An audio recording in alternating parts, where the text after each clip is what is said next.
I'm Matt Tyler. I lead the men's project at Jesuit Social Services, where we've worked for over 40 years with men and boys.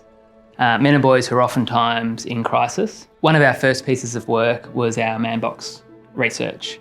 And one of the really key findings from that work was that men who are in the man box conform to ideas like real men have to act tough, real men sort out problems on their own. To be a real man, you have to assert aggression and control in your relationships. Men who conform to these man box ideas were over 20 times as likely to self-report sexually harassing a woman, over 14 times as likely to self-report using physical violence, and they weren't doing that well themselves either. They were over twice as likely to experience suicidal ideation. Modelling Respect and Equality, or the MORE program, is about preventing violence by addressing stereotypical ideas about what it means to be a man. And we're equipping a really diverse set of folks who work with men and boys every day. Educators, youth workers, social workers, role models with the skills, knowledge and confidence to engage with the men and boys they work with to address these harmful man box attitudes.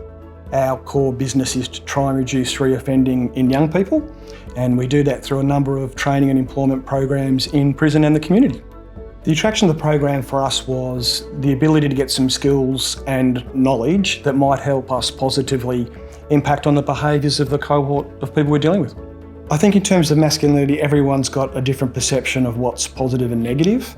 I think getting past some of those biases, whether people know them or not, and learning a positive, proactive way of actually dealing with it was something that we were attracted to learn. After the MORE program, people feel motivated to start having these conversations, and they feel like they've probably got some more skills to have these conversations in constructive and meaningful ways.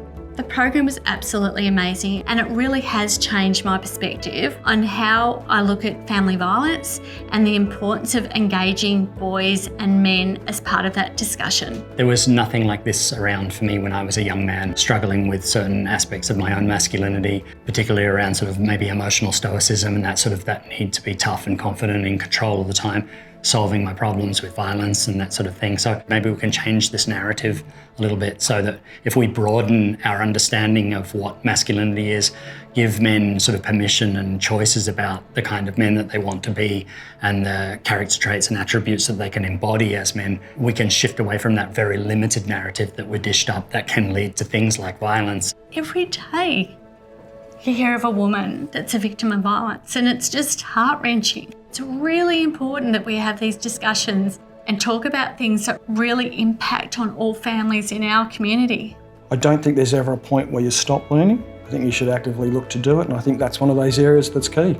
We need to work together to solve domestic violence. Ultimately, we want to see a society free from violence, where women and children particularly are safe. And in order to do that, we've got to engage with men and boys so that they can live flourishing lives where they can show up as their best selves and reach their full potential. I do this work so that, the next generation can have that which I didn't get. Because happy people don't hurt people.